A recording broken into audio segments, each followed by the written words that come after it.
It's nice to meet in the temple of God. ದೇವರ ಸಭೆಯಲ್ಲಿ ನಿಮ್ಮನ್ನು ಕಾಣುವಂಥದ್ದು ಅದು ಸಂತೋಷವುಳ್ಳದ್ದಾಗಿದೆ. I tell you that we are privileged to have the church to worship God. ಇದು ದೇವರನ್ನು ಆರಾಧಿಸುವುದು ಒಂದು ಸೌಭಾಗ್ಯಕರವಾದ ಕಾರ್ಯವಾಗಿದೆ. Many people do not have church and some people do not have proper church. ಅನೇಕ ವಿಶ್ವಾಸಿಗಳಿಗೆ ಸಭೆ ಎಂಬುದಾಗಿರುವುದಿಲ್ಲ, ಮತ್ತೊಂದು ಕೆಲವು ವಿಶ್ವಾಸಿಗಳಿಗೆ ಅಲ್ಲಿ ಉತ್ತಮವಾದ ಸಭೆಯು ಕಾಣಲ್ಪಡುವುದಿಲ್ಲ. But God has provided both to us. ಆದರೆ ಈ ಎರಡು ಕಾರ್ಯಗಳನ್ನು ದೇವರು ನಮಗೆ ಅನುಗ್ರಹಿಸಿದ್ದಾನೆ. When you go out, you know how difficult it is to search for a church to worship God. ನೀವು ಹೋಗಿ ಹೊರಗಡೆ ಹುಡುಕುವುದು ಆದರೆ ನಿಮಗೆ ಗೊತ್ತಾಗುತ್ತದೆ ಅದು ಎಷ್ಟು ಕಠಿಣಕರವಾಗಿದೆ ಒಳ್ಳೆಯ ಸಭೆಯನ್ನು ನಾವು ಹುಡುಕುವುದು ಎಂಬುದಾಗಿ ಹೇಳಿ. Where they worship the Lord in truth. ನಿಮ್ಮ ದೇವರಾದ ಯೆಹೋವನನ್ನ ಅಲ್ಲಿ ಸತ್ಯದೊಂದಿಗೆ ಆರಾಧಿಸಿರಿ ಎಂಬುದಾಗಿ ವಾಕ್ಯ ಹೇಳಲ್ಪಡುತ್ತದೆ. And it's very difficult to find such churches which worship God truthfully and spiritually. ಈ ದಿನಗಳಲ್ಲಿ ಅದು ತುಂಬ ಕಠಿಣಕರವಾಗಿ ಕಾಣಲ್ಪಡುತ್ತದೆ. ಸತ್ಯಕರವಾಗಿಯೂ ದೇವರನ್ನು ಆರಾಧಿಸುವಂಥ ಸಭೆಗಳು, ಅದು ನಿಜಸ್ಥಿಕೆಯಾಗಿ ಆರಾಧಿಸುವಂಥ ಸಭೆಗಳನ್ನು ಹುಡುಕುವಂಥದ್ದು. But God has provided. ಆದರೆ ದೇವರು ನಮಗೆ ಇದನ್ನು ಅನುಗ್ರಹಿಸಿದ್ದಾನೆ. Hallelujah. Hallelujah. Hallelujah. Hallelujah. So let us not ignore the gathering of the saints, as many people do not honor church. ಆದ್ದರಿಂದ ಕೆಲವರು ಸಭೆಯನ್ನು ಬಿಟ್ಟು ಬಿಡುವಂತೆ ನೀವು ಬಿಟ್ಟು ಬಿಡದೆ ನೀವು ದೇವರ ಸಭೆಯಲ್ಲಿ ಆರಾಧಿಸಬೇಕೆಂಬುದಾಗಿ ಕೇಳಿಕೊಳ್ಳುತ್ತೇವೆ. Hallelujah. Hallelujah. Hallelujah. Hallelujah. And today's topic which I have taken for our meditation is, in the midst of distraction, obey only God's voice. ಈ ದಿನದ ದೇವರ ಸಂದೇಶವು ಶೀರ್ಷಿಕೆ ಇದಾಗಿದೆ, ಹಾದಿ ತಪ್ಪಿಸುವ ವಿಷಯಗಳ ಮಧ್ಯದಲ್ಲಿ ದೇವರ ಧ್ವನಿಗೆ ವಿಧೇಯರಾಗಿರ್ರಿ ಎಂಬುದಾಗಿ.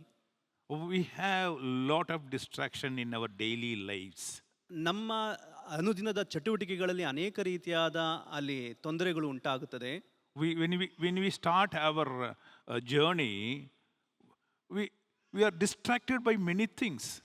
ನಾವು ನಮ್ಮ ಪ್ರಯಾಣವನ್ನು ಪ್ರಾರಂಭಿಸುವಂಥ ಸಮಯದಲ್ಲಿ ಅನೇಕ ವಿಷಯವಾಗಿ ಅಲ್ಲಿ ಹಾದಿ ತಪ್ಪಿಸುವಂಥ ಕಾರ್ಯಗಳು ನಮ್ಮ ಜೀವಿತದಲ್ಲಿ ಅಲ್ಲಿ ಹಾದು ಬರುತ್ತದೆ. And many people became our guide, many people come for our help. ಅನೇಕ ಜನರು ನಮಗೆ ಮಾರ್ಗದರ್ಶಕರಾಗಿ, ಅನೇಕರು ನಮಗೆ ಸಹಾಯಕರಾಗಿ ನಮ್ಮ ಜೀವಿತದಲ್ಲಿ ಬರುತ್ತಾರೆ. Even without you asking for suggestions or advice, there are so many people who are willing to come and give advice and suggestions to us.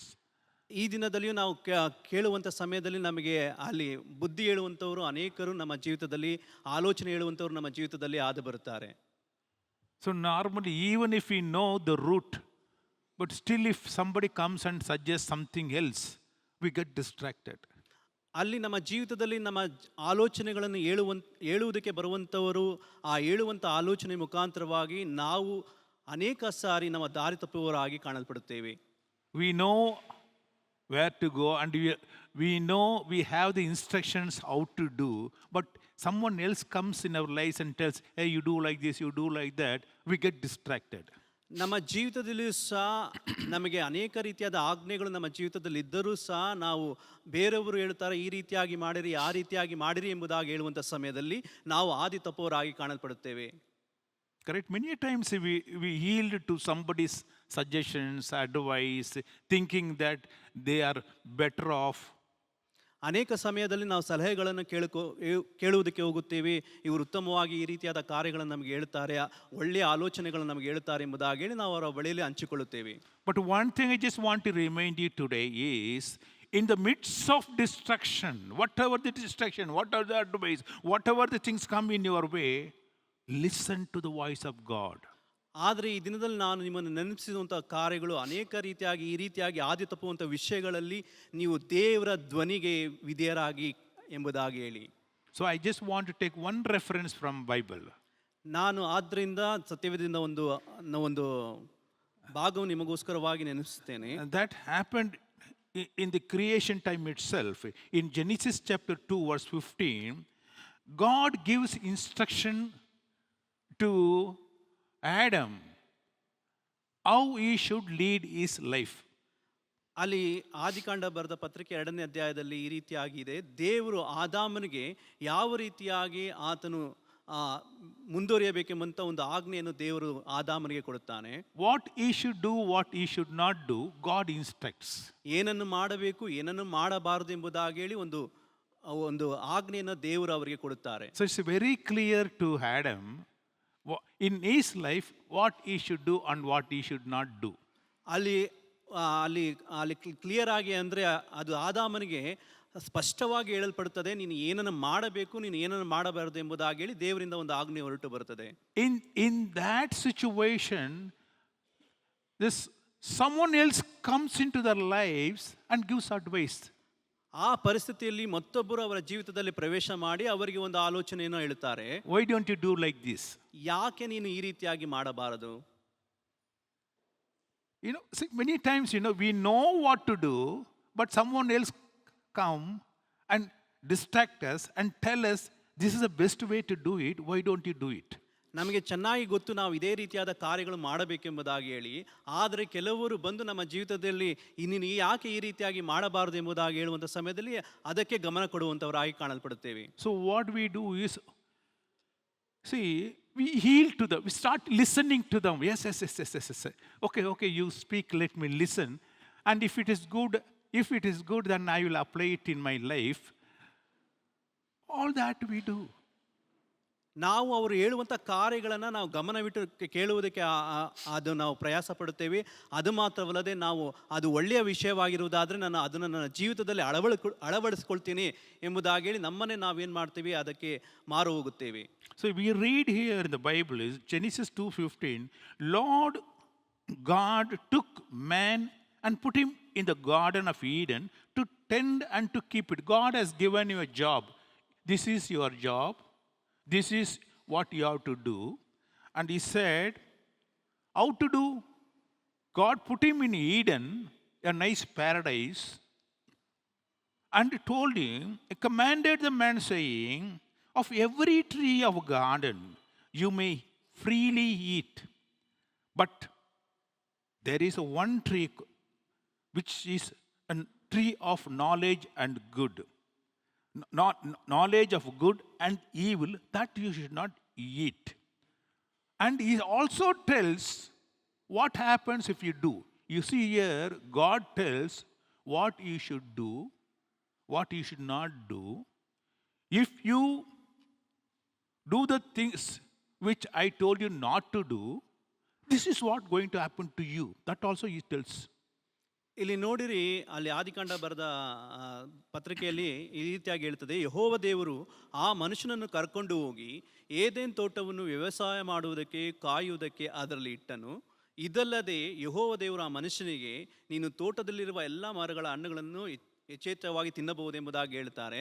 ಅಲ್ಲಿ ಅವರು ಯೆಹೋವ ದೇವರು ಸ್ಪಷ್ಟವಾಗಿ ಹೇಳುತ್ತಾರೆ, ನೀನು ಈ ಕಾರ್ಯವನ್ನು ಮಾಡುವುದಾದರೆ ಏನಾಗುತ್ತದೆ, ಈ ಕಾರ್ಯವನ್ನು ಮಾಡದಿದ್ದರೆ ಏನಾಗುತ್ತದೆ, ಇದನ್ನು ನೀನು ತಿಂದರೆ ಏನಾಗುತ್ತದೆ, ತಿನ್ನದಿದ್ದರೆ ಎಂಬುದಾಗಿ ಸ್ಪಷ್ಟವಾಗಿ ಅವರ ಆಜ್ಞೆಯನ್ನು ಅಲ್ಲಿ ಹೊರಡಿಸುತ್ತಾರೆ. Now the intruder comes. The third party comes into the life. ಇಲ್ಲಿ ಒಂದು ಪ್ರವೇಶ ಅಲ್ಲಿ ಉಂಟಾಗುತ್ತದೆ. ಅಲ್ಲಿ ಒಬ್ಬ ಮನುಷ್ಯನು ಒಳಗಡೆ ಬರುತ್ತಾ ಇದ್ದಾನೆ. The serpent was more cunning than the beast of the field which the Lord God had made, and said to the woman, has God indeed said, you shall not eat of every tree of the garden? You see, he started conversation. The third person comes into your life. How is your life? How are you? And what are things God told you to do? And what are things God told you not to do? You see, what is his business in your life? ನೋಡಿರಿ, ಇಲ್ಲಿ ಸೈತಾನಿಂದ ಒಂದು ಧ್ವನಿ ಆದ ಬರುತ್ತಾ ಇದೆ. ಅಲ್ಲಿ ಯೆಹೋವ ದೇವರು ಉಂಟು ಮಾಡಿದ ಎಲ್ಲಾ ಭೂಜಂತುಗಳಲ್ಲಿ ಸರ್ಪವು ಯುಕ್ತವುಳ್ಳದ್ದಾಗಿತ್ತು. ಅದು ಸ್ತ್ರೀಯ ಬಳಿಗೆ ಬಂದು, ಏನವಾ, ತೋಟದಲ್ಲಿರುವ ಯಾವ ಮರದ ಹಣ್ಣನ್ನು ತಿನ್ನಬಾರದು ಎಂದು ದೇವರು ಅಪ್ಪಣೆ ಕೊಟ್ಟಿರುವುದು ನಿಜವೋ ಎಂಬುದಾಗಿ ಹೇಳಿ ಅಲ್ಲೇ ಪ್ರಶ್ನೆ ಮಾಡ್ತಾ ಇದ್ದಾನೆ. ಅವನಿಗಿಲ್ಲದಂಥ ಆ ಕೆಲಸವನ್ನು ಬಿಟ್ಟು ಅದು ಒಳಗಡೆ ಪ್ರವೇಶ ಮಾಡುತ್ತಾ ಇದ್ದಾನೆ. Immediately the ladies have that, they are so social. Normally you see the ladies get attracted to conversation from outside, and they are so social, they vomit out everything. ಇಲ್ಲಿ ನೋಡಿರಿ, ತಕ್ಷಣವಾಗಿ ಅಲ್ಲಿರುವಂಥ ಎಲ್ಲ ಕಾರ್ಯಗಳನ್ನು ಆ ಸ್ತ್ರೀ ಆದವಳು ಆ ಸರ್ಪದ ಬಳಿಗೆ ಹೇಳ್ತಾ ಇದ್ದಾರೆ. ಸಾಧಾರಣವಾಗಿ ಸ್ತ್ರೀಯರು ಎಲ್ಲಾ ವಿಷಯಗಳನ್ನು ಯಾರಾನ ಬಂದು ಕೇಳುವುದಾದ್ರೆ ಎಲ್ಲವನ್ನ ಅವರು ಆಚೆ ಚೆಲ್ಲುತ್ತಾರೆ. So she tells, yes, God told not to do all these things, not to even touch the tree. You see, God never told that don't touch the tree or something like that. What he told is, don't eat the fruit. But here she adds little more masala and says, God told this and also told not to even go near and touch it also. All that she adds and tells to the third party who are not responsible for her life. ಇಲ್ಲಿ ನೋಡಿರಿ, ಮೂರನೇವನು ಕುರಿತಾಗಿ ಬಂದು ಕೇಳುವಂಥ ಸಮಯದಲ್ಲಿ ಆಕೆ ಹೇಳ್ತಾ ಇದ್ದಾರೆ, ದೇವರು ನಮಗೆ ಈ ರೀತಿಯಾಗಿ ಹೇಳಿದ್ದಾರೆ, ಈ ಮರದ ಹಣ್ಣನ್ನು ನಾವು ಮುಟ್ಟಲೂಬಾರದು, ಅದನ್ನು ನಾವು ತಿನ್ನಲಬಾರದು ಎಂಬುದಾಗಿ ಹೇಳಿದ್ದಾರೆ. ಈ ರೀತಿಯಾಗಿ ದೇವರು ಇದನ್ನು ಮಾಡೋದಾದರೆ ನಾವು ಸತ್ತೇ ಸಾಯ್ತೀವಿ ಎಂಬುದಾಗಿ ಅಲ್ಲಿ ದೇವರು ಹೇಳಿದ್ದಾರೆ ಎಂಬುದಾಗಿ ಎಲ್ಲವನ್ನು ಕುರಿತಾಗಿ ಅಲ್ಲಿ ಆ ಮೂರನೇ ವ್ಯಕ್ತಿಯ ಬಳಿಯಲ್ಲಿ ಆಕೆ ಅದನ್ನು ಹೇಳ್ತಾ ಇದ್ದಾಳೆ. So immediately the suggestion comes from third part. You see, it is none of the business of the third party to interfere in your life, and you already know what to do, but still they say, you do this. What God has told is not correct. When you do this, this will be differently. You know, I know all these things. You do like this. See, serpent now says to the woman, no, what God said is lie. The day you eat, your eyes will be open and you will be like God. You see, now enticing, luring, giving attractions. ಇಲ್ಲಿ ನೋಡಿರಿ, ಮೂರನೇ ವ್ಯಕ್ತಿಯಾದ ಸೈತಾನನು ಅವನ ಕೆಲಸವೇ ಇವರ ಜೀವಿತದಲ್ಲಿ ಬರುವಂಥದ್ದಲ್ಲ. ಆದರೂ ಒಳಗಡೆ ಪ್ರವೇಶ ಮಾಡಿ ಆ ಸ್ತ್ರೀಯನ್ನು ಆತನು ಈ ರೀತಿಯಾಗಿ ವಂಚಿಸ್ತಾ ಇದ್ದಾನೆ. ನೀವು ಈ ರೀತಿಯಾಗಿ ಸಾಯುವುದಿಲ್ಲ, ದೇವರು ಹೇಳಿರುವುದೇ ಬೇರೆ ಥರ. ನೀವು ಈ ಹಣ್ಣನ್ನು ನೀವು ತಿನ್ನುವಂಥ ಸಮಯದಲ್ಲಿ ನಿಮ್ಮ ಕಣ್ಣುಗಳು ತೆರೆಯುತ್ತದೆ, ನೀವು ದೇವರಂತೆ ಆಗುವಿರಿ, ನಿಮಗೆ ಈ ಭೇದ ಭಾವಗಳ ಕುರಿತಾಗಿ ನಿಮಗೆ ಗೊತ್ತಾಗುತ್ತದೆ ಎಂಬುದಾಗಿ ಹೇಳಿ ಆಕೆಯನ್ನು ಆತನು ವಂಚಿಸುತ್ತಾ ಇದ್ದಾನೆ. So immediately the lady also listen to the third party. You see, when someone comes and talks to you, immediately we'll listen. And when they give advice to you, you do this, and you start trying to find out whether that is true or not. So she immediately, the woman saw the tree was good. You see, so God said the tree is not good, but now, after the advice from the third party, she says the tree was good for what? For food and pleasant to the eyes, desirable to make one wise. There are 3 points you have to cover here. In her own assessment, the action now comes from the human. God said this, devil said this, here the man acts. ಇಲ್ಲಿ ನೋಡಿರಿ, ಈಕೆಯು ಆ ಸೈತಾನ ಬಂದು ಇವರ ಜೀವಿತದಲ್ಲಿ ಈ ರೀತಿಯಾಗಿ ಮಾಡಬೇಕೆಂಬುದಾಗಿ ಹೇಳಿದ ತಕ್ಷಣವಾಗಿ ಆಕೆ ಮರಳುಗೊಂಡವಳಾಗಿ ಆ ಮರದ ಹಣ್ಣನ್ನು ತಿನ್ನುವುದಕ್ಕೆ ರಮ್ಯವಾಗಿದೆ ಎಂಬುದಾಗಿ ಹೇಳಿ ಅವಳ ಆಲೋಚನೆಗಳನ್ನು ಆಕೆ ಬದಲಾಯಿಸಿಕೊಳ್ಳುತ್ತಾಳೆ. ಆದರೆ ಇಲ್ಲಿ ದೇವರಿಂದ ಮುಂಚಿತವಾಗಿಯೇ ಒಂದು ಆಜ್ಞೆ ಹೊರಟು ಬಂದಿದೆ ಈ ರೀತಿಯಾಗಿ ಮಾಡಬೇಕೆಂಬುದಾಗಿ ಹೇಳಿ. ಆದರೆ ಇಲ್ಲಿ ಸೈತಾನನು ಸಹ ಆತನ ಧ್ವನಿಯನ್ನು ತೆಗೆದುಕೊಂಡು ಬರ್ತಾ ಇದ್ದಾನೆ, ನೀನು ಈ ರೀತಿಯಾಗೆಲ್ಲ ಮಾಡಬಹುದು ಎಂಬುದಾಗಿ. ಅದನ್ನು ಕುರಿತಾಗಿ ಈಕೆ ಅದನ್ನು ಏನು ಮಾಡ್ತಾ ಇದ್ದಾಳೆ, ಹೀಗೆ ಆಕೆ ಕೃತ್ಯಗಳನ್ನು ನಡೆಸುವುದಕ್ಕೆ, ಅದನ್ನು ಕಾರ್ಯರೂಪಕ್ಕೆ ತರುವುದಕ್ಕೆ ಈ ಸ್ತ್ರೀ ಈಗ ಹೊರಟಿದ್ದಾಳೆ. ಅದನ್ನು ಮರವನ್ನು ನೋಡುವಂಥ, ಹಣ್ಣನ್ನು ನೋಡುವಂಥ ಸಮಯದಲ್ಲಿ ತಿನ್ನುವುದಕ್ಕೆ ಉತ್ತಮವಾಗಿದೆ, ನೋಡುವುದಕ್ಕೆ ರಮ್ಯವಾಗಿದೆ ಎಂಬುದಾಗಿ ಹೇಳಿ ಆಕೆ ಆಲೋಚನೆ ಮಾಡುವುದಕ್ಕೆ ಪ್ರಾರಂಭಿಸುತ್ತಾಳೆ. So now what they wanted, she wants to do on our own. God, see, already this is a big garden and it's a paradise, and they have been living there, and God already provided enough food for them. Whatever the food they required was given. And the Eden garden is such a beautiful garden, so pleasant to see. There's so many other trees also there. And see, now she found the food. Somebody told, I'll give you food. And she saw, yes, food is available and is pleasant to the eyes. You know, we want entertainment, joyful. Everything want to look attractive. And third, want to be wise. She found that if we eat that, we will be wise. What is that wise? have the same knowledge of God, same footing with God, have the same honor, respect, power of God. ಅಲ್ಲಿ ದೇವರು ಅಲ್ಲಿ ನೋಡಿರಿ, ಅವರು ದೇವರಿಗೆ ಕಿವಿ ಕೊಟ್ಟಿರುವುದಾದ್ರೆ ಅವರು ಏದೇನು ತೋಟದಲ್ಲಿ ಅವರ ರಮ್ಯವಾಗಿ ಜೀವಿಸುತ್ತಾ ಇದ್ದಾರೆ. ಅವರಿಗೆ ಬೇಕಾಗಿರುವಂಥ ಎಲ್ಲ ಕಾರ್ಯಗಳು ರಮ್ಯವಾಗಿ ಮನೋಹರವಾಗಿ ಅವರಿಗೆ ಯಾವುದೇ ಕುಂದುಕೊರತೆ ಇಲ್ಲದವರಾಗಿ ಕಾಣಲ್ಪಟ್ಟು ಆ ರೀತಿಯಾದ ಜೀವನವನ್ನು ಅಲ್ಲಿ ನಡೆಸುತ್ತಾ ಇದ್ದಾರೆ. ಆ ಏದೇನು ತೋಟದಲ್ಲಿ ಅವರಿಗೆ ಎಲ್ಲ ಸೌಲಭ್ಯಗಳು ಕಂಡಿದ್ದರೂ ಸಹ ಅವರು ಈಗ ಒಂದು ತೀರ್ಮಾನವನ್ನು ಅವರು ತೆಗೆದುಕೊಳ್ತಾ ಇದ್ದಾರೆ. ಏನಂತ ತಗೊಳ್ತಾ ಇದ್ದಾರೆ, ಇವರು ಸೈತಾನನು ಯುಕ್ತವಾಗಿ ಬಂದಂಥ ಹೇಳಿದಂಥ ಎಲ್ಲ ಕಾರ್ಯಗಳನ್ನು ಆಕೆ ಗಮನಿಸಿ ಅದನ್ನು ತಿಳಿದುಕೊಂಡು ನಾವು ಈ ರೀತಿಯಾಗಿ ಮಾಡುವುದಾದರೆ ನಾವು ದೇವರ ಹಾಗೆ ಆಗುತ್ತೀವಿ ಎಂಬಂಥ ಒಂದು ಜ್ಞಾನವನ್ನು ಆಕೆಯು ತಿಳಿದುಕೊಳ್ತಾ ಇದ್ದಾರೆ. ನಾವು ದೇವರಿಗಿಂತ ಉತ್ತಮವಾದ ಜ್ಞಾನದಲ್ಲಿ ನಾವು ಬರಬಹುದು ಎಂಬುದಾಗಿ ಹೇಳಿ ದೇವರ ಹಾಗೆ ನಾವು ಮಾರ್ಪಡಬಹುದು ಎಂಬುದಾಗಿ ಹೇಳುವಂಥ ಕಾರ್ಯದ ಒಂದು ಪರಿಣಾಮದಲ್ಲಿ ಆಕೆಯು ಬರುತ್ತಾ ಇದ್ದಾಳೆ. What actually happened after eating? See, she has taken decision to eat and also gave to Adam. That man, without asking, see, God only told him not to eat. Now the woman gives, then this man takes it without even asking the permission of a God. And now he listened to his wife, not to God. Woman listened to devil, and man listened to his wife. Both are equal. ಅಲ್ಲಿ ನೋಡಿರಿ, ಆ ಸ್ತ್ರೀ ಆದವಳು ಸರ್ಪದ ಮಾತನ್ನು ಕೇಳಿ ಅದನ್ನು ತಿನ್ನುವುದಕ್ಕೆ ಪ್ರಾರಂಭ ಮಾಡ್ತಾರೆ. ಆದರೆ ಇಲ್ಲಿ ಆದಾಮನು ಏನು ಕೇಳದ ಹಾಗೆ ಆ ಸ್ತ್ರೀ ಕೊಟ್ಟಂಥ ಹಣ್ಣನ್ನು ಹಾಗೆ ತಿಂದು ಬಿಡ್ತಾನೆ. ಇಲ್ಲಿ ಸೈತಾನಿಂದ ಹೇಳಿದಂಥ ಮಾತನ್ನು ಸ್ತ್ರೀ ಕೇಳಿದಳು, ಅದರಿಂದ ವಂಚಿತಳಾದಳು.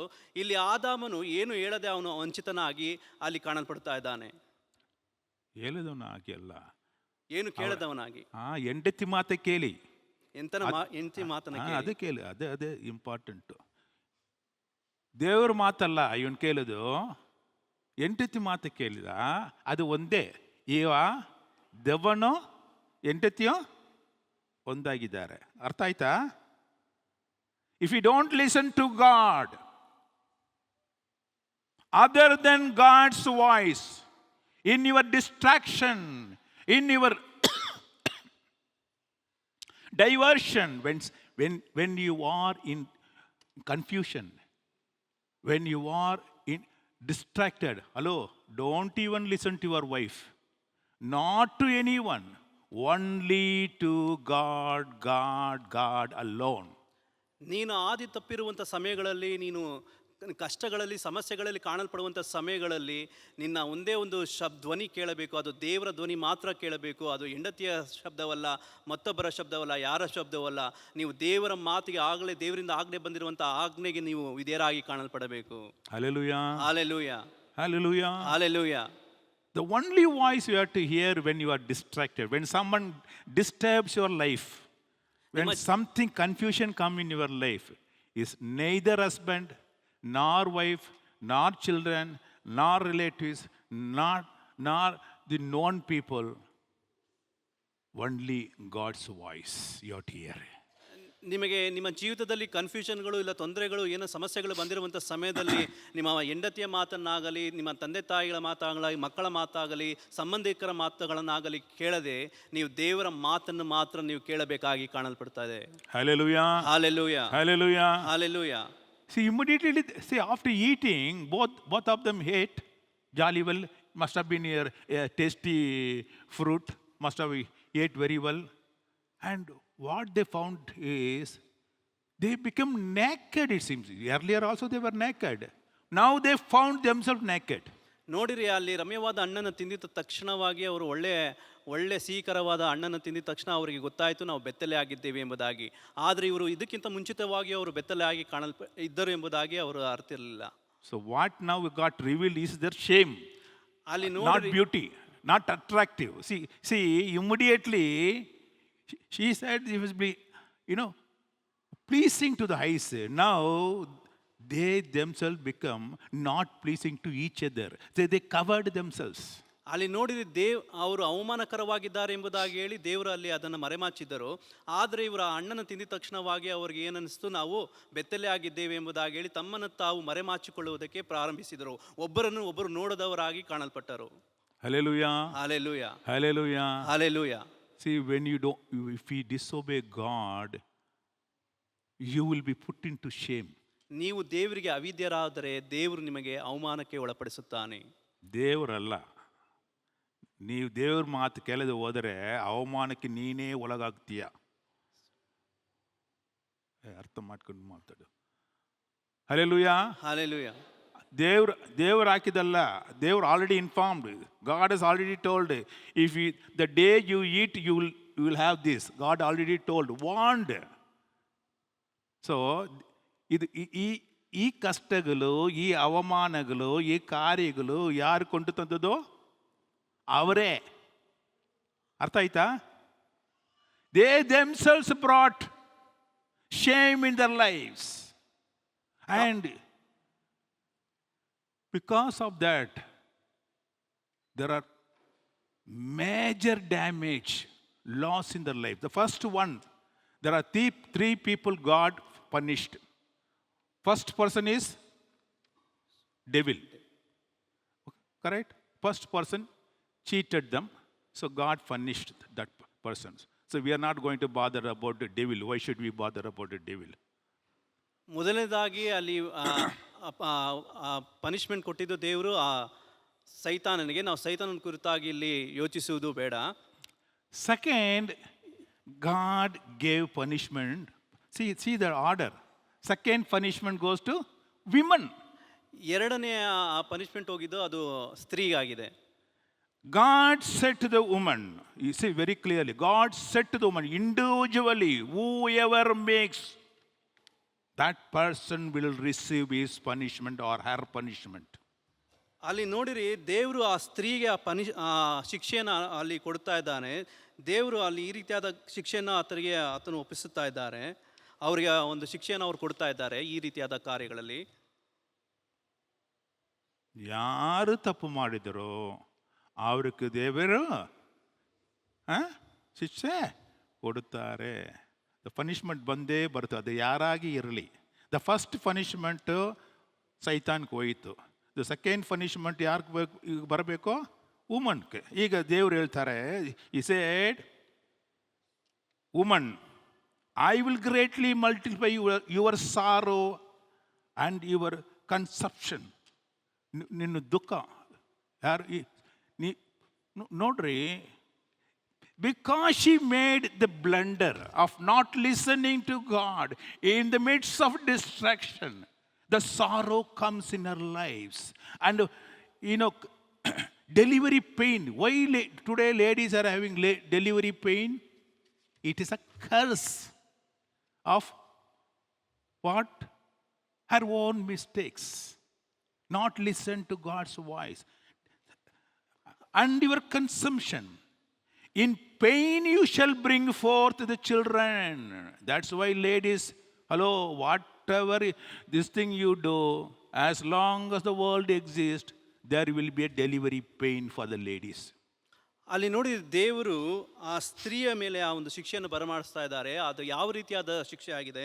ನೀನು ಗರ್ಭಿಣಿಯಾಗಿರುವ ಕಾಲದಲ್ಲಿ ಬಹು ಸಂಕಟ ಪಡಬೇಕೆಂದು ನಾನು ನೇಮಿಸಿದ್ದೇನೆ. ಕಷ್ಟಗಳಿಂದಲೇ ಮಕ್ಕಳನ್ನು ಹೆರುವಿ, ಗಂಡನ ಮೇಲೆ ನಿನಗೆ ಆಶೆ ಇರುವುದು ಎಂಬುದಾಗಿ ಹೇಳಿ ಈ ರೀತಿಯಾದ ಶಿಕ್ಷೆಯನ್ನು ದೇವರು ಆ ಸ್ತ್ರೀಗೆ ಅಲ್ಲಿ ಕೊಡ್ತಾ ಇದ್ದಾರೆ. And one more thing, I was really surprised to see this.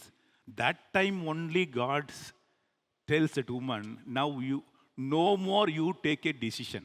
Hello, woman, no more you are not the leader. First time what she has done, she went to the outsiders. When someone knocks the door, she goes first and listens and takes the decisions and does whatever it is and tells her husband, I have already done this, you do this. So who is the leader there? Woman. ಅರ್ಥ ಆಯ್ತಾ? ಮಾತಾಡಿದ್ರು ಯಾರೋ, ಹೊರಗಡೆ ಇರುವವನ ಜೊತೆ ಮಾತಾಡಿದ್ರು ಯಾರೋ? Woman. Decision ಮಾಡಿದ್ದು ಯಾರೋ? ವುಮನ್. ತಿಂದುದು ಯಾರೋ? ಆಕ್ಷನ್ ಹೋಯ್ತು. ಹಸ್ಬೆಂಡ್ಗೆ ಏನು ಮಾಡಿದ್ದಾರೆ? ನಾನು ತಿಂದಿದ್ದೇನೆ, ನೀನೇ ತಿನ್ನು. ಇಲ್ಲ, ಇದೇ ಮನೇಲಿ ನಡೆಯುವುದು. ಇದನ್ನ ಈ ಎಲ್ಲ ಆಕ್ಷನ್ಕ್ಕೂ ದೇವ್ರು ಹೇಳ್ತಾನೆ, ಇದು ಮುಂದೆ ಅದು ನಡೆಯುವುದಿಲ್ಲಮ್ಮ. ಈಗ ಅಂಡ್ ಈ ಶಲ್ ರೂಲ್ ಓವರ್ ಯು. ನಿನ್ನ ಮನೆಯಲ್ಲಿ ನೀನು ಯಜಮಾನನಲ್ಲ, ನೀವು ಯಜಮಾನಿ. ಮಾತ್ರ ಯಜಮಾನನ್ ಯಾರೋ? They are not equal. People talk about they are equal. They were equal before she made the blunder. Now after she ate, disobeying God's voice, yielding to Satan's voice, she lost her footings. Now God says, "Ye will be over and you are down." So decisions to be taken by the man, not by the woman. This is not my ruling. Please don't mistake me. ಏನಿದು ಹಿಂಗೆ past ಹಿಂಗೆ ಹೇಳ್ತಾರೆ ಅಂತ ಅಲ್ಲ. He says, "And he shall rule over you." ಅಲ್ಲಿ ನೋಡಿರಿ, ತೀರ್ಮಾನ ತೆಗೆದುಕೊಳ್ಳುವಂಥದ್ದು ಅದು ಸ್ತ್ರೀ ಅಲ್ಲ. ಇನ್ನು ಮುಂದೆ ನಿನ್ನ ಯಜಮಾನನೇ ಅದನ್ನು ತೆಗೆದುಕೊಳ್ಳಬೇಕು, ನೀನು ಮನೆಯ ಯಜಮಾನಿಯಾಗಿ ಕಾಣಲ್ಪಡುತ್ತೀಯಾ ಎಂಬುದಾಗಿ ಹೇಳಿ ಈ ತೀರ್ಮಾನವನ್ನು ದೇವರು ಆ ಸ್ತ್ರೀಯಿಂದ ತೆಗೆದುಕೊಂಡು, ಮೊದಲು ಪಾಪ ಮಾಡುವುದಕ್ಕಿಂತ ಮುಂಚೆ ಅದನ್ನು ದೇವರಿಗೆ ಅವಿಧೇಯರಾಗುವುದಕ್ಕಿಂತ ಮುಂಚೆತೆ ಎಲ್ಲವನ್ನು ಸರಿಸಮಾನವಾಗಿ ಕೊಟ್ಟಿದ್ದರು.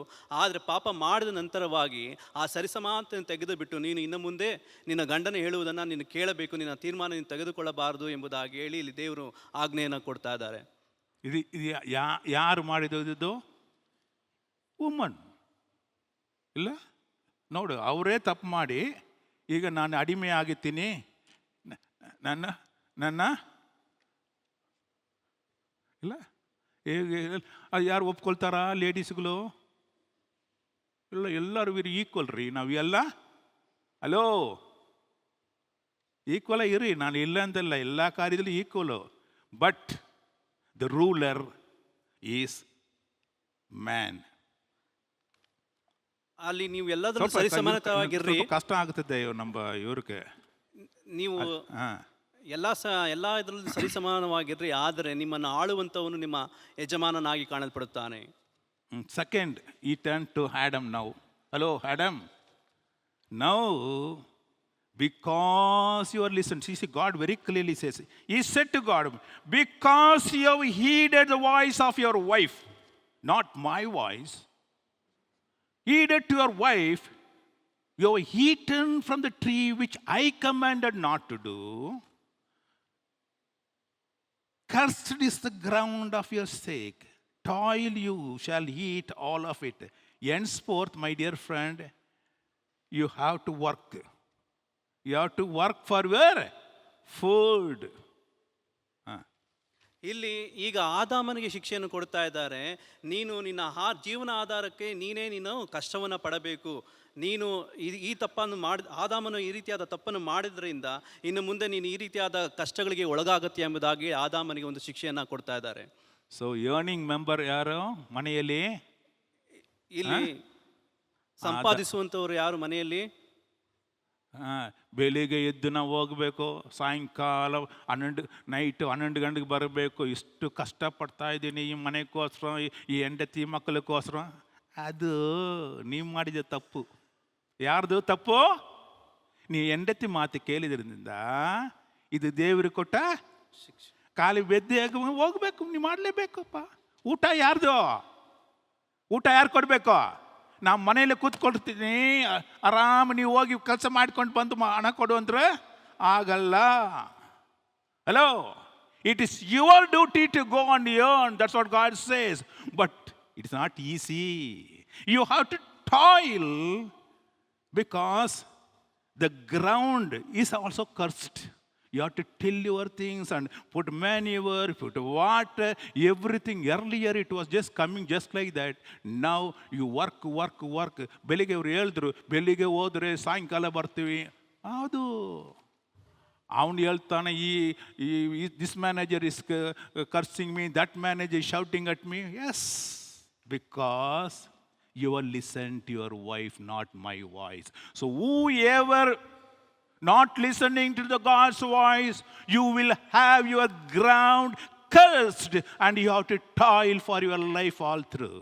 ಯಾರು ದೇವರ ಮಾತಿಗೆ ಅವಿಧೇಯರಾಗುತ್ತಾರೋ ಅವರು ಅವರ ಜೀವಿತದಲ್ಲಿ ಅದು ಶಾಪಗ್ರಸ್ತವಾದ ಜೀವಿತವಾಗಿ ಕಾಣಲ್ಪಡುತ್ತದೆ. ಆದ್ದರಿಂದ ನೀವು ದೇವರ ಶಬ್ದಕ್ಕೆ ಕಿವಿಗೊಡಬೇಕು, ಆತನ ಆಜ್ಞೆಗಳಿಗೆ ನೀವು ವಿಧೇಯರಾಗಿ ಕಾಣಲ್ಪಡಬೇಕು. ಅದೇ ರೀತಿಯಾಗಿ ಇಲ್ಲಿ ಆದಾಮನ್ನು ನೋಡ್ತೇವೆ. ಆತನು ತಿನ್ನಬಾರದೆಂದು ಆಜ್ಞಾಪಿಸಿದಂಥ ಆ ಮರದ ಫಲವನ್ನು ನಿನ್ನ ಹೆಂಡತಿಯ ಮಾತನ್ನು ತಿಂದ ಕಾರಣ ನಿನಗೆ ಶಾಪ ಬಂತು ಮತ್ತು ನಿನ್ನ ಜೀವಮಾನವೆಲ್ಲ ದುಡಿದು ನಿನ್ನ ಹುಟ್ಟುವಳಿಯನ್ನು ತಿನ್ನಬೇಕೆಂಬುದಾಗಿ ಹೇಳಿ ದೇವರು ಆತನಿಗೆ ಶಾಪವನ್ನು ಅನುಗ್ರಹಿಸ್ತಾರೆ. ಇಷ್ಟಂಗೆ ಅರ್ಥ ಆಯ್ತಲ್ಲ ಯಾರ್ಕ? ಅರ್ಥ ಇರ್ಬೋದು ಅಂತ ಕಾಣಿಸುತ್ತದೆ.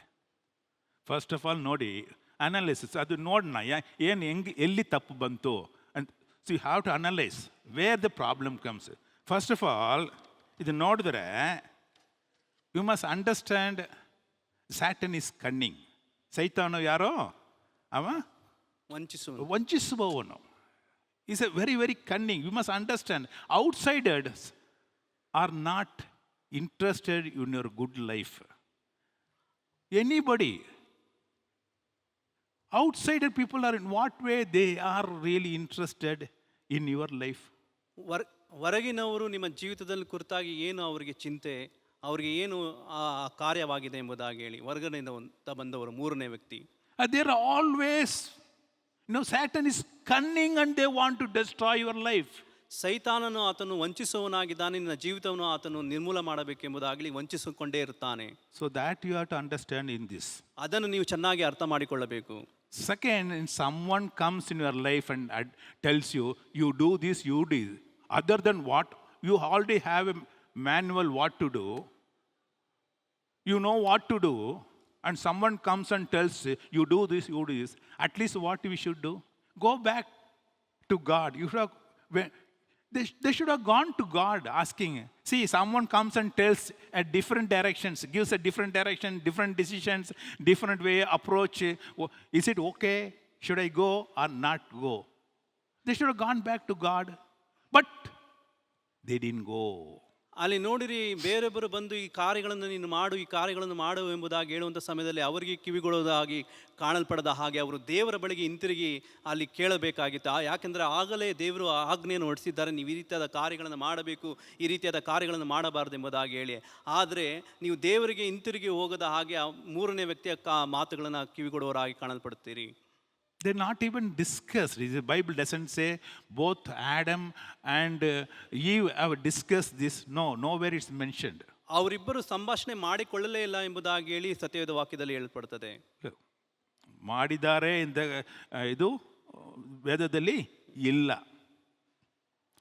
ಸಂಭಾಷಣೆ ಮಾಡಿದ್ದಾರೆ ಎಂದ ಇದು ಅಲ್ಲಿ ಹಾಕಿಲ್ಲ ಬೈಬಲ್ನಲ್ಲಿ.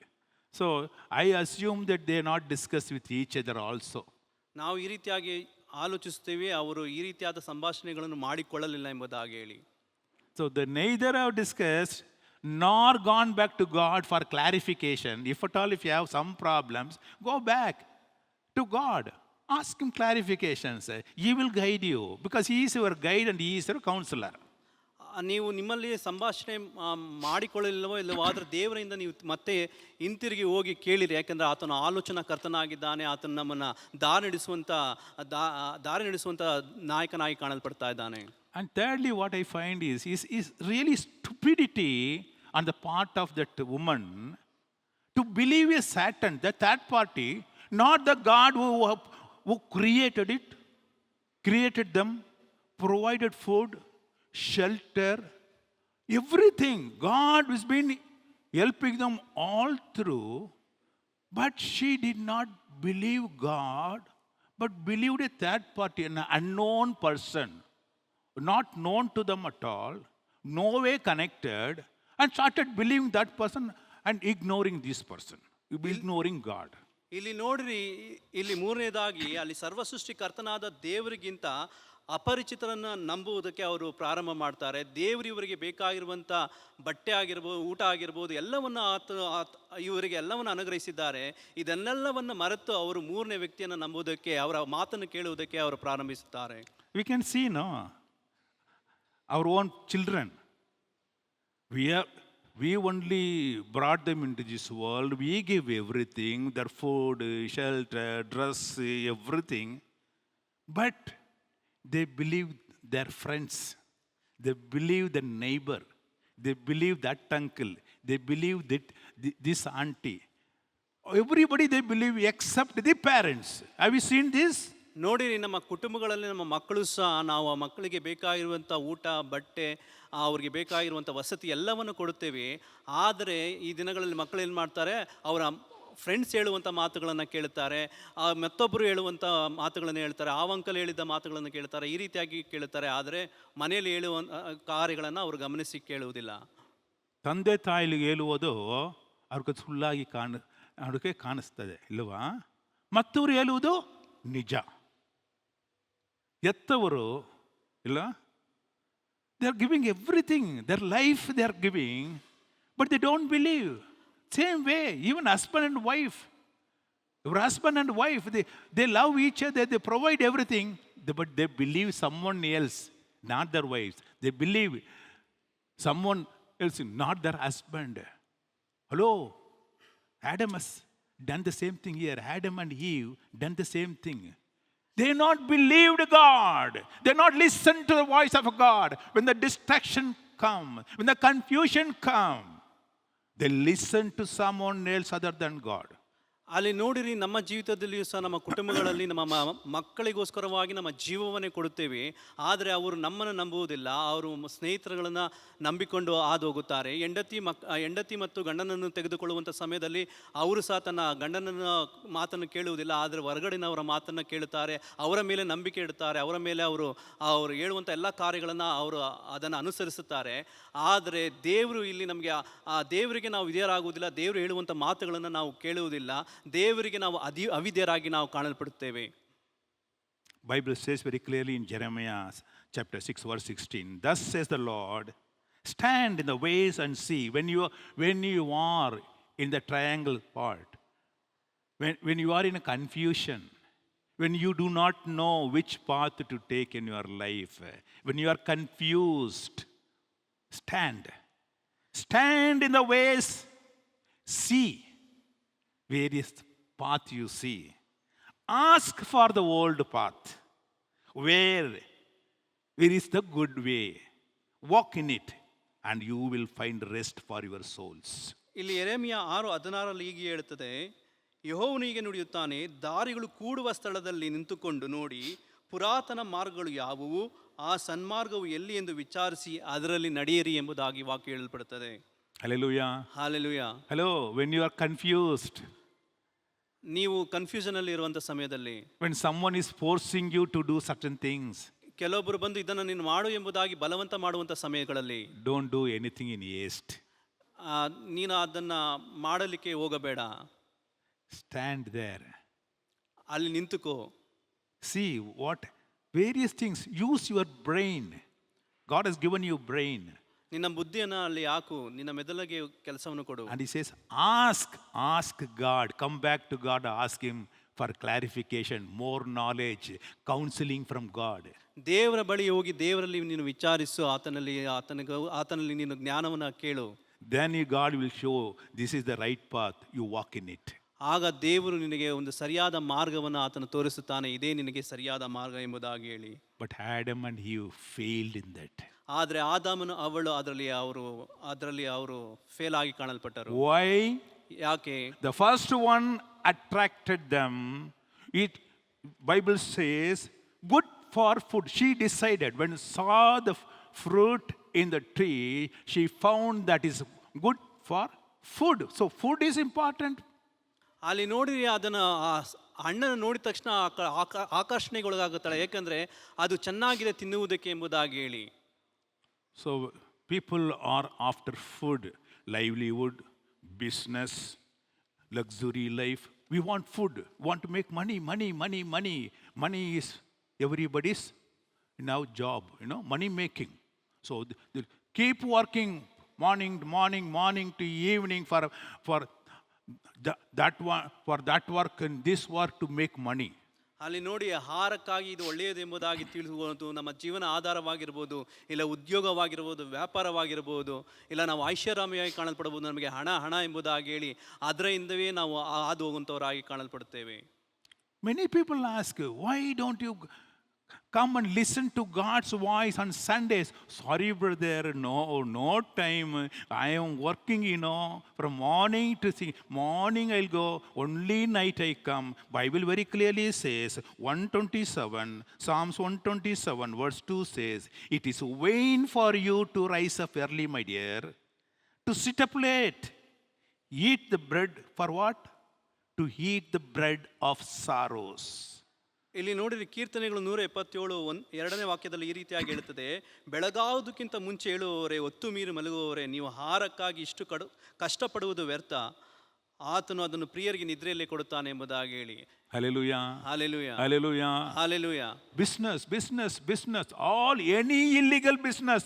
Wherever money comes, we don't bother about what business we do. Many Christians, we have so many wine shops, workshops, and so many entertainment industries, this, that. Why? Money. ಯಾವಾಗಲೂ ನೋಡಿದ್ರು ವ್ಯಾಪಾರ, ಹಣ ಎಂಬುದಾಗಿ ಹೇಳಿ, ಹಣ ಯಾವ ರೀತಿಯಾಗಿ ಬರ್ತಾ ಇದೆಯಾ ಅದನ್ನು ನಾವು ನೋಡುವುದಿಲ್ಲ. ಆದರೆ ಯಾವಾಗಲೂ ನೋಡಿದ್ರು ನಾವು ಆ ಹಣದ ಹಿಂದೆ ನಾವು ಹಾದು ಹೋಗುತ್ತಾ ಇರ್ತೇವೆ. In James we can read that money is the root cause for all sin. ಅಲ್ಲಿ ಯಾಕೋಬನ ಬರೆದಲ್ಲಿ ಹಣದ ಆಸೆಯು ಸಕಲ ವಿಧವಾದ ಪಾಪಗಳಿಗೆ ಅದು ಕಾರಣವಾಗಿದೆ ಎಂಬುದಾಗಿ ಹೇಳಿ. So now many people don't listen God, but they go after money. ಇಲ್ಲಿ food. ಅನೇಕ ಜನರು ದೇವರ ಶಬ್ದಕ್ಕೆ ಕಿವಿಗೊಡುವುದಿಲ್ಲ. ಅವರು ಹಣದ ಹಿಂದೆ ಹಾದು ಹೋಗುತ್ತಾರೆ, ಇಲ್ಲವಾದರೆ ಊಟದ ಹಿಂದೆ ಹಾದು ಹೋಗುತ್ತಾರೆ. Hello, Psalms 34 verse 10 says, young lions lack and suffer hunger, but those who seek God shall not lack any good thing. ಅಲ್ಲಿ ಕೀರ್ತನೆಗಳು 34:10 ಈ ರೀತಿಯಾಗಿ ಹೇಳಲ್ಪಡುತ್ತದೆ, ಪ್ರಾಯದ ಸಿಂಹಗಳಾದರೂ ಹೊಟ್ಟೆಗಿಲ್ಲದೆ ಹಸಿದಾವು, ಯೆಹೋವನ ಸನ್ನಿಧಿಯಲ್ಲಿ ಬೇಡಿಕೊಳ್ಳುವವರಿಗೆ ಯಾವ ಮೇಲೆಯೂ ಕಡಿಮೆ ಇಲ್ಲ. Hallelujah. Hallelujah. Those who seek God, those who listen to God's voice, they lack nothing, my dear friend. They lack nothing. ದೇವರ ಶಬ್ದಕ್ಕೆ ಕಿವಿಗೊಡುವಂತವರಿಗೆ ಯಾವ ಮೇಲಿಗೂ ಅದು ಕೊರತೆ ಇರುವುದೇ ಇಲ್ಲ. King Solomon went to God. God asked him, what do you want? Ask me, I'll give you. ಅರಸನಾದ ಸೊಲೊಮೋನನು ದೇವರ ಬಳಿಗೆ ಹೋಗುತ್ತಾನೆ. ದೇವರ ಬಳಿಗೆ ಹೋಗಿ ದೇವರಿಗೆ ಕೇಳ್ತಾರೆ, ಅವನಿಗೆ ನಿನಗೆ ಏನು ಬೇಕಪ್ಪ ಎಂಬುದಾಗಿ ಕೇಳಿಕೋ ಎಂಬುದಾಗಿ ಹೇಳ್ತಾರೆ. That man is simply put, Lord, I want wisdom. I want wisdom, Lord. You give me that alone. ಆ ಸೊಲೊಮೋನನು ಹೋಗಿ ಹೇಳ್ತಾನೆ, ದೇವರೇ ನನಗೆ ಜ್ಞಾನವನ್ನು ಕೊಡಿ ದೇವರೇ, ಅದು ಮಾತ್ರ ಸಾಕು ಎಂಬುದಾಗಿ, ಜ್ಞಾನ ಮಾತ್ರ ನನಗೆ ಸಾಕು ಎಂಬುದಾಗಿ ಹೇಳಿ ದೇವರ ಬಳಿಯಲ್ಲಿ ಕೇಳುತ್ತಾನೆ. What is wisdom? ಜ್ಞಾನ ಎಂಬುದಾಗಿ ಹೇಳುವಂಥದ್ದು ಏನು? The fear of the Lord is the beginning of wisdom. ದೇವರಿಗೆ ಭಯಪಡುವುದೇ ಜ್ಞಾನದ ಆರಂಭ ಎಂಬುದಾಗಿ ವಾಕ್ಯ ಹೇಳಲ್ಪಡುತ್ತದೆ. Hallelujah. Hallelujah. Hallelujah. That's what Solomon sought, and God blessed him with richness. He says, Bible very clearly says, Solomon said, I have also given you what you have not asked for, both riches and honor.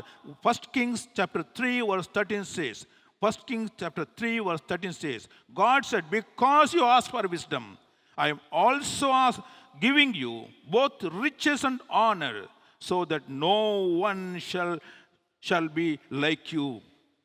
ಇಲ್ಲಿ ನೋಡಿರಿ, ಸೊಲೊಮೋನನು ದೇವರಿಂದ ಜ್ಞಾನವನ್ನು ಕೇಳುತ್ತಾನೆ, ಆದರೆ ದೇವರು ಆತನನ್ನು ಐಶ್ವರ್ಯದಿಂದಲೂ ಮತ್ತು ಗೌರವದಿಂದಲೂ ಆಶೀರ್ವದಿಸುತ್ತಾನೆ.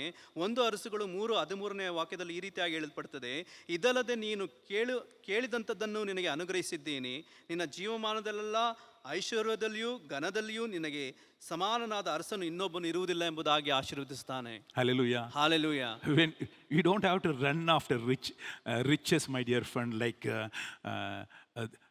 this Eve. Says food is nice. It's a nice food. Hello. God will provide your food. ಶ್ರೀಮಂತಿಕೆಗೋಸ್ಕರವಾಗಿ ಆತನು ಓಡಿ ಹೋಗಲಿಲ್ಲ. ಯಾವ ರೀತಿಯಾಗಿ ಆದಾಮಳು ಅದು ಹಣ್ಣನ್ನು ನೋಡುವುದಕ್ಕೆ ರಮ್ಯವಾಗಿದೆ ಎಂಬುದಾಗಿ ನೋಡಿದ ತಕ್ಷಣ ಅದನ್ನು ಹೋಗಿ ತಿನ್ನುವುದಕ್ಕೆ ಬೇಕಾಗುವುದಾಗಿ ಹೇಳಿ ಮಾಡಿದಂತೆ. And secondly, I just want to tell you, she found it was very pleasing to the eyes. ಅಲ್ಲಿ ನೋಡಿದ ಎರಡನೇದಾಗಿ ಅದು ನೋಡುವುದಕ್ಕೆ ಮನೋರಮ್ಯವಾಗಿ ಕಾಣಲ್ಪಟ್ಟಿತ್ತು ಎಂಬುದಾಗಿ ಹೇಳಿ. There's a proverb in English, it's all that glitters are gold. ಜ್ವಲಿಸುವ ಎಲ್ಲ ಬಂಗಾರ ಅಲ್ಲ. ಅಲ್ಲಿ ಜ್ವಲಿಸುವಂತ ಯಾವುದು ಅದು ಬಂಗಾರವಲ್ಲ ಎಂಬುದಾಗಿ ಹೇಳಿ. All that glitters are not gold. So many times we get attracted by the worldly things. Oh, this good, that good, this good, that cinema is good, this book is good, that girl is good, this. Hello. Don't lose your eyesight from God. ಹೊಳೆಯುವಂಥದ್ದಲ್ಲ, ಅದು ಬಂಗಾರವಲ್ಲ. ನಿಮ್ಮ ದೃಷ್ಟಿ ಏನಿದ್ದರೂ ದೇವರ ಮೇಲೆ ಇರಬೇಕು. ದೇವರ ದೃಷ್ಟಿಯಿಂದ ನೀವು ಆ ಕಡೆ ಈ ಕಡೆ ತಿರುಗಬೇಡಿರಿ. Bible very clearly says in Ecclesiastes chapter 11 verse 9. Ecclesiastes chapter 11 verse 9 very clearly says, my dear friend, O young man, rejoice, O young man, in your youth. How? Let your heart cheer you up in the days of your youth. Walk in your ways of your heart and in the sight of your eyes. Whatever you see, you want to do it? You want to do this? Do whatever eyesight says. Yo, that is attractive, this attractive, that is fine, this where I'll go. Hello. You do all these things. But remember, the Creator will one day bring you to judgment. ಇಲ್ಲಿ ಪ್ರಸಂಗಿ 11:9 ಈ ರೀತಿಯಾಗಿ ಹೇಳ್ತಿರ್ತದೆ, ಯೌವನಸ್ಥನೇ ಪ್ರಾಯದಲ್ಲಿ ಆನಂದಿಸು, ಯೌವನ ದಿನಗಳಲ್ಲಿ ಹೃದಯವು ನಿನ್ನನ್ನು ಹರ್ಷಗೊಳಿಸಲಿ, ಮನಸ್ಸಿಗೆ ತಕ್ಕಂತೆ ಕಣ್ಣಿಗೆ ಸರಿ ಬೀಳುವ ಹಾಗೆ ನಡೆದುಕೋ, ಆದರೆ ಈ ಎಲ್ಲ ವಿಷಯಗಳಲ್ಲಿಯೂ ದೇವರು ನಿನಗೆ ನ್ಯಾಯ ವಿಚಾರಣೆಗೆ ಗುರಿ ಮಾಡುವನೆಂದು ತಿಳಿದಿರು ಎಂಬುದಾಗಿ ವಾಕ್ಯ ಹೇಳುತ್ತದೆ. The beauty is vain. One day everything will vanish. ನಿನ್ನ ಸೌಂದರ್ಯ ಒಂದು ದಿನ ಅದು ಹಾಳಾಗಿ ಹೋಗುತ್ತದೆ. Don't go after beauty, entertainment. That is very good, that is very fine, Hello, everything is fine, pleasing to the eyes, but you one day you will find yourself naked. ಮನೋರಂಜನೆಯ ಹಿಂದೆ ನೀನು ಹಾದು ಹೋಗಬೇಡಿರಿ, ಸೌಂದರ್ಯದಿಂದ ಹಾದು ಹೋಗಬೇಡಿ, ಅದೆಲ್ಲ ಒಂದು ದಿನ ಅಳೆದು ಹೋಗುವಂಥದ್ದಾಗಿದೆ. Thirdly, I just want to tell you is wisdom. She found, but eating the food will have the wisdom like God. ಮೂರನೇದಾಗಿ ದೇವರ ಹಾಗೆ ಜ್ಞಾನವನ್ನು ನಾವು ತೆಗೆದುಕೊಳ್ಳಬಹುದೆಂಬುದಾಗಿ. See, we are always, once you have a food, you have a shelter. Next, third one is power. All the people search for ಹಣವಂತರನ್ನು ನೋಡಿ, ಅವ್ರ ಮನೆಯಲ್ಲ ಎಲ್ಲ ಇರುತ್ತದೆ, ಅವ್ರ ಲಾಸ್ಟ್ ಕೊನೆಯಲ್ಲಿ ಅವ್ರಿಗೆ ಏನು ಬೇಕು? ಪವರ್. ಅದಾಗಬೇಕು, ನಾನು ದೊಡ್ಡವನಾಗಬೇಕು, ಎಲ್ಲರನ್ನು ಸಲ್ಯೂಟ್ ಹೊಡಿಬೇಕು, ಆನರ್ ಕೊಡಬೇಕು, ರೆಸ್ಪೆಕ್ಟ್ ಕೊಡಬೇಕು, ನಾನು ನೋಡಿದ್ರೆ ಎಲ್ಲ ದೊಡ್ಡವರು ಬರ್ತಾರೆ. All that's what she wanted. She wanted to have the wisdom like God to get the honor and the glory. ಅಲ್ಲಿ ನೋಡಿರಿ, ಅವಳಿಗೆ ದೇವರ ಹಾಗೆ ಜ್ಞಾನ ಬೇಕಾಗಿತ್ತು. ಯಾಕಂದರೆ ಅದರಲ್ಲಿರುವ ದೇವರಿಗೆ ಕೊಟ್ಟಂಥ ಘನವನ್ನು ಮಹಿಮೆಯನ್ನು ನಾನು ಹೊಂದಬೇಕೆಂಬುದಾಗಿ ಹೇಳಿ. Don't go after power, my dear friend. ನೀನು ಆ ಪವರ್ನ ಹಿಂದೆ ಹಾದೋಗಬೇಡ, ಶಕ್ತಿಯಿಂದ ಹಾದೋಗಬೇಡ. Power and richness. See, riches, honor, everything comes from God. ನೀನು ಅಧಿಕಾರ ಮತ್ತು ಐಶ್ವರ್ಯದಿಂದ ಹಾದೋಗಬೇಡ. ಇವೆರಡೂ ಎಲ್ಲಿಂದ ಬರುತ್ತದೆ? ಅದು ದೇವರಿಂದ ಬರುವಂಥದ್ದಾಗಿದೆ. If you take the life of Joseph, he didn't go after honor and glory. ಅಲ್ಲಿ ಯೋಸಫನನ್ನು ನಾವು ಜೀವಿತವನ್ನು ನೋಡುವಂಥ ಸಮಯದಲ್ಲಿ ಆತನು ಗೌರವಕ್ಕೋಸ್ಕರವಾಗಿ, ಅಧಿಕಾರಕ್ಕೋಸ್ಕರವಾಗಿ ಆತನು ಎಂದೂ ಹೋಗಿದ್ದಿಲ್ಲ. He was an ordinary shepherd boy. Joseph was an ordinary shepherd boy. ಆತನು ಸಾಧಾರಣವಾದ ಕುರಿ ಕಾಯುವಂಥ ಹುಡುಗನಾಗಿ ಕಾಣಲ್ಪಟ್ಟನು. But he was all the time right before God. All the time he made himself that he is right with God. ಆತನು ಎಲ್ಲ ಸಮಯಗಳಲ್ಲಿ ದೇವರಿಗೆ ಸರಿಯಾಗಿ ತೋಚಿದ ಹಾಗೆ ಆತನು ಸರಿಯಾಗಿ ನಡೆದುಕೊಂಡನು. When he was attracted towards the Potiphar's wife, he said, enough, I don't want to see all these things. No, I will not be attracted by any lady, any girl. No, that is sin. So I will not do it. He said, how can I do this sin before my God? ಆತನು ಪೋರ್ಚಬೇಡ ಆಕರ್ಷಣೆಗೆ ಒಳಗಾಗದ ಹಾಗೆ ಈ ಪಾಪವನ್ನು ನಾನು ದೇವರಿಗೆ ಎದುರಾಗಿ ನಾನು ಯಾವ ರೀತಿಯಾಗಿ ಕೃತ್ಯವನ್ನು ಎಸಗಲಿ ಎಂಬುದಾಗಿ ದೇವರಿಗೆ ಭಯಪಟ್ಟವನಾಗಿ ಕಾಣಲ್ಪಟ್ಟ. And he has passed through a lot of pain and suffering. He was arrested, he was chained, all through in his low-lying time. He was faithful to God.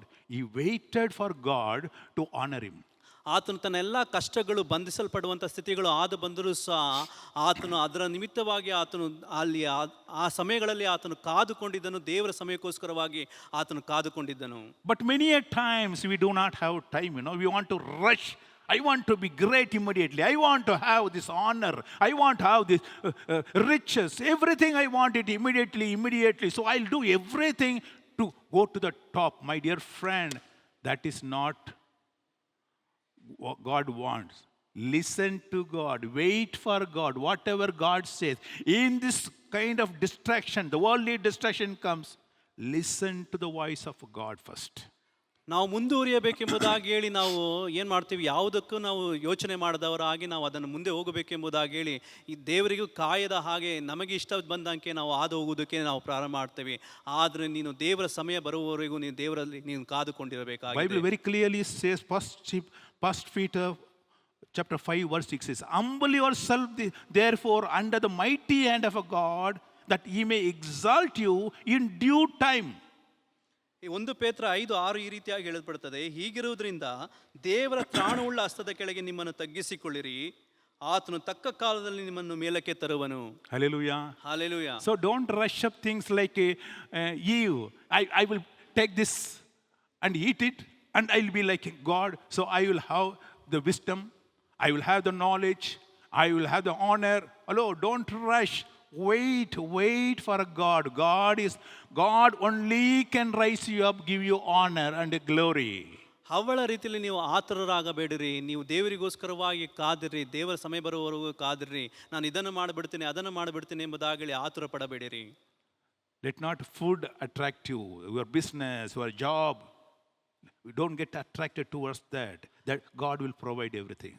ನಿಮ್ಮ ವ್ಯಾಪಾರಕ್ಕೆ ನೀವು ಮಾಡುವಂಥ ಕೆಲಸಕ್ಕೆ ನೀವು ಆಕರ್ಷಣೆಗೆ ಒಳಗಾಗಬೇಡಿರಿ. Don't run after the beauty, the entertainments, what attracts your eyes. Don't go after that. ಮನೋರಂಜನೆ ಹಿಂದೆ ಎಲ್ಲವಾದ ಒಂದು ಸೌಂದರ್ಯದ ಹಿಂದೆ ನೀವು ಅದರ ಹಿಂದೆ ಹಾದು ಹೋಗಬೇಡಿರಿ, ಅದನ್ನ ಆಕರ್ಷಿಸಬೇಡಿರಿ. Don't go after honor, riches, glory, respect, power. No, don't go after that. ನಿಮಗೆ ಗೌರವ ಸಿಗಬೇಕು, ಮರ್ಯಾದೆ ಸಿಗಬೇಕು, ನನಗೆ ಅಂತಸ್ತು ಬರಬೇಕು, ನನಗೆ ಆ ದೊಡ್ಡಸ್ತಿಕೆ ಕಾಣಲ್ಪಡಬೇಕು ಎಂಬುದಾಗಿ ಅದರಿಂದ ನೀವು ಹಾದು ಹೋಗಬೇಡಿರಿ. Wait, God will definitely raise you up. ನೀವು ಕಾದುಕೊಂಡಿರಿ, ನಿಶ್ಚಯವಾಗಿ ದೇವರು ನಿಮ್ಮನ್ನು ಮೇಲಕ್ಕೆ ಎತ್ತುತ್ತಾನೆ. Joseph was raised to that level, to second to the emperor of Egypt. ಯೋಸೇಫನು ಸಹ ರಾಜ್ಯದಲ್ಲಿ ಎರಡನೇವನಾಗಿ ಅಲ್ಲಿ ಎತ್ತಲ್ಪಟ್ಟನು. ಆ ರಾಜ್ಯದಲ್ಲಿ ordinary shepherd boy, ಸಾಧಾರಣವಾದ ಕುರಿ ಕಾಯುವಂತ ಹುಡುಗನು. Another shepherd boy by name David. He was an ordinary shepherd boy. God made him a king. ಇನ್ನೊಬ್ಬ ಕುರಿ ಕಾಯುವಂತ ಹುಡುಗನು, ಆತನ ಹೆಸರು ದಾವೀದನು. ಆತನು ಕುರಿ ಕಾಯುವನಾಗಿ ಕಾಣಲ್ಪಡಲಿಲ್ಲ, ಅರಸನಾಗಿ ಆತನು ಮಾಡಲ್ಪಟ್ಟನು. And David says, I kept God all the time before me. ಅಲ್ಲಿ ದಾವೀದನು ಹೇಳ್ತಾನೆ, ನನ್ನ ದೇವರನ್ನು ನಾನು ಯಾವಾಗಲೂ ನನ್ನ ಕಣ್ಣು ಮುಂದೆ ಇಟ್ಟುಕೊಂಡಿದ್ದೇನೆ ಎಂಬುದಾಗಿ ಹೇಳಿ. That's why God raised him up. ಆದ್ದರಿಂದನೇ ದೇವರು ಆತನನ್ನು ಮೇಲಕ್ಕೆ ಎತ್ತಿದನು. I just want to close my sermon today. Now, ನಾನು ಈ ಸಂದೇಶವನ್ನು ಮುಗಿಸಲಿಕ್ಕೆ ಹಾದು ಹೋಗುತ್ತೇನೆ. Before that, I just want to two live witnesses. ಅದಕ್ಕಿಂತ ಮುಂಚಿತವಾಗಿ ಒಂದು ನಿಜವಾದ ಒಂದು ಸಾಕ್ಷಿಗಳನ್ನು ನಿಮ್ಮ ಮುಂದೆ ಇಡಲಿಕ್ಕೆ ಪ್ರಯತ್ನಿಸುತ್ತೇನೆ. I am not taken from Bible. ಅದನ್ನು ನಾನು ಸತ್ಯವೇದದಿಂದ ತೆಗೆದುಕೊಂಡಿಲ್ಲ. ಯಾವಾಗಲೂ ಬೈಬಲ್ಲೇ ತಗೊಂಡು ಹೇಳ್ತಾರೆ, ಅದು ಏನೋ ನಿಜನೋ ಇಲ್ಲೋ ಅಂತಾರೆ. Live witness I just want to show you. ಅಲ್ಲಿ ಜೀವಕರವಾದ ಒಂದು ಸಾಕ್ಷಿನ ನಾನು ನಿಮಗೆ ಈಗ ತೋರಿಸಬೇಕೆಂಬುದಾಗಿ ಇಚ್ಛಿಸ್ತಾ ಇದ್ದೀನಿ. ಅದನ್ನು ಬೈಬಲಿಂದ ತೆಗೆದುಕೊಂಡಿಲ್ಲ. ಯಾವಾಗಲೂ ಬೈಬಲಿಂದನೇ ಹೇಳ್ತಾರೆ ಅದು ನಿಜನ ಸುಳ್ಳು ಎಂಬುದಾಗಿ ಹೇಳಿ ನೀವು ಇನ್ನು 5 ನಿಮಿಷದಲ್ಲಿ ನಾವು ಅದನ್ನ ಈ ಸಂದೇಶವನ್ನು ಮುಗಿಸುತ್ತೇವೆ. First clip please. நான் வளர்கிற போதே என் உள்ளத்தில் ஏற்றுக்கொண்டது 3 தான். ஆராய்ந்து முடியாத பெரிய காரியங்களையும் எண்ணி முடியாத அதிசயங்கள் அவர் செய்கிறார். உனக்கு செய்யத்தக்க திராணி இருக்கிற போது செய்யத்தக்கவர்களுக்கு செய்யாமல் இராதே. நீ உன்னிடத்தில் அன்பு கூறுவது போல பிறனிடத்தில் அன்பு கூறு என்கின்ற அந்த வாசகங்கள் தான் என் நெஞ்சத்தை விட்டு அன்றாடம் நீங்காதிருக்கிறது. இன்றைக்கும் மாண்புமிகு முதல்வர் என்னை இந்த அரியாசனத்திலே அமர்த்தி இருக்கிற, தமிழகமே விரும்பி ஏற்றிருக்கிற, எதிர்காலத்தில் இந்திய துணை கண்டத்தையே வழிநடத்த இருக்கிற எங்களுடைய தளபதி முதலமைச்சர் அவர்களுக்கு என்னுடைய நன்றியை நான் தெரிவித்துக் கொள்கிறேன். ಯಾರು ಗೊತ್ತಾಯ್ತದಾ ಅವರು? His name is JCD Prabhakar. JCD Prabhakar ಇವತ್ತು ತಮಿಳುನಾಡು ಅಸೆಂಬ್ಲಿ ಅವರು ಸ್ಪೀಕರ್ ಆಗಿದ್ದಾರೆ. ಇವತ್ತು Tamil Nadu assembly speaker JCD Prabhakar. ಅವ್ರು ಏನು ಹೇಳಿದ್ದಾರೆ ಇಲ್ಲಿ ಇದು ಮಾತಾಡಿದ್ದು ಇಲ್ಲಿ ಅಸೆಂಬ್ಲಿನಲ್ಲಿ ದೇವರ ವಾಕ್ಯ 3 ವಾಕ್ಯ. ದೇವರು ಮಾಡುವ ಕಾರ್ಯಗಳ ದೊಡ್ಡ ಕಾರ್ಯ, ಅದು ಅದ್ಭುತ ಕಾರ್ಯಗಳು, ನಮಗೂ ಯೋಚನೆಗೂ ಅಪಾರ್ಪಟ್ಟದಲ್ಲ ಅದು. ಮತ್ತು ಅವ್ರು ಏನು ಹೇಳಿದ್ದಾರೆ,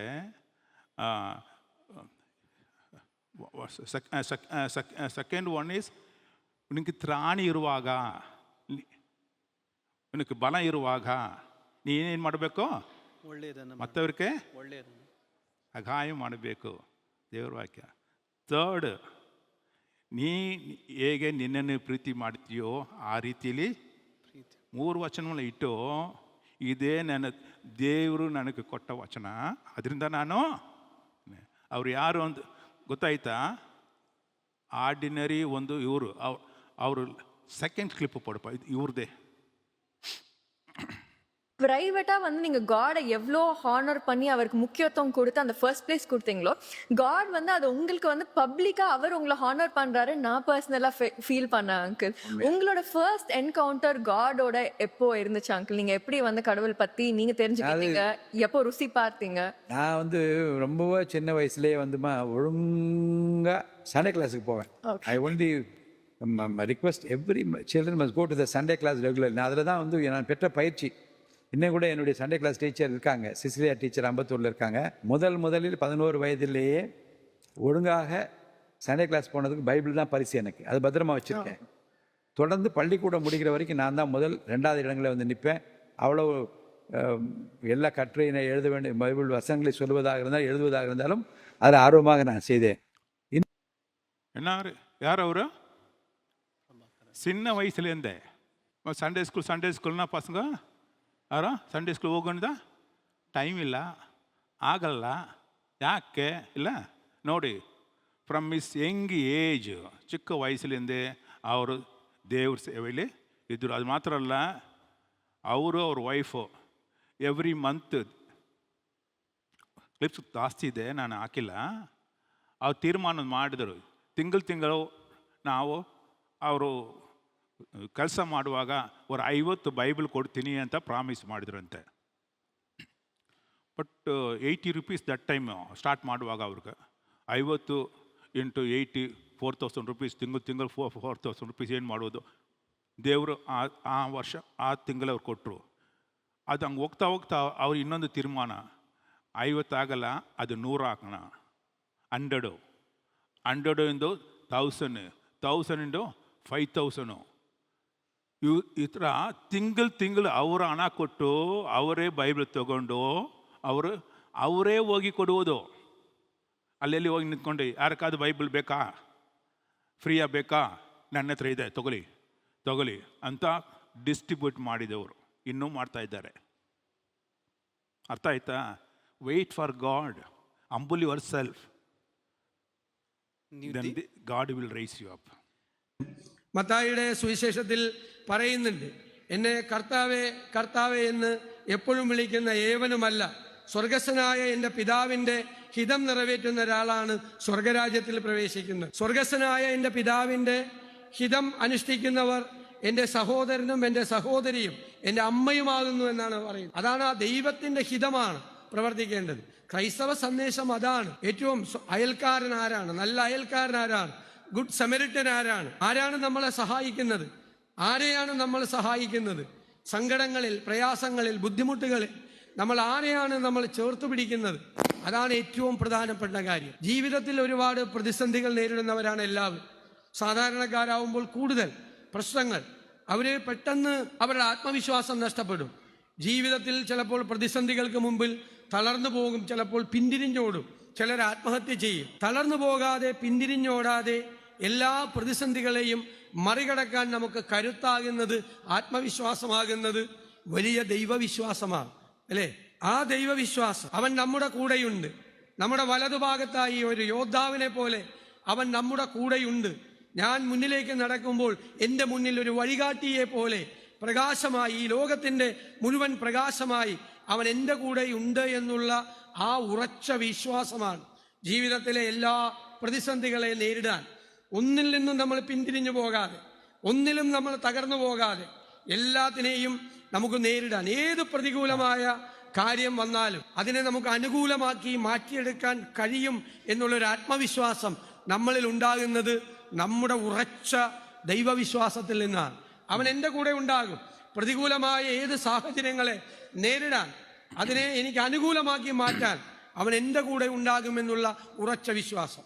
ആ ഉറച്ച ആത്മീയതയിൽ നിന്നുകൊണ്ടാണ് വിൻസെന്റ് പിതാവ് താൻ നേരിട്ട എല്ലാ ശ്രമകരമായ പ്രശ്നങ്ങളെയും മറികടന്ന് ആ ക്രൈസ്തവ സന്ദേശം എല്ലാ പാവപ്പെട്ടവനെയും സങ്കടപ്പെടുന്നവനെയും വിഷമം അനുഭവിക്കുന്നവനെയും ചേർത്തു പിടിക്കാനുള്ളതാണ് പൗരോഹിത്യ വൃത്തി. അത് ശുഭ്രവസ്ത്രങ്ങൾ ധരിച്ച് ആണ് പോകുന്നതെങ്കിലും യഥാർത്ഥത്തിൽ പൗരോഹിത്യം എന്ന് പറയുന്നത് ഒരു തരത്തിലെ കുരിശു ചുമക്കൽ തന്നെയാണ്. അത് കുരിശു ചുമക്കലാണ് എന്ന് മനസ്സിലാക്കിക്കൊണ്ട് അതിനെ ഹൃദയത്തിലേറ്റിക്കൊണ്ട് നടന്നു നീങ്ങി എന്നുള്ളതാണ് അഭിവന്ദ്യനായ പിതാവിന്റെ ഏറ്റവും വലിയ നന്മയായി ഞാൻ കരുതുന്നത്. ഞാൻ പ്രിയപ്പെട്ട ഏറ്റവും പിതാവ് அவர் யாரு?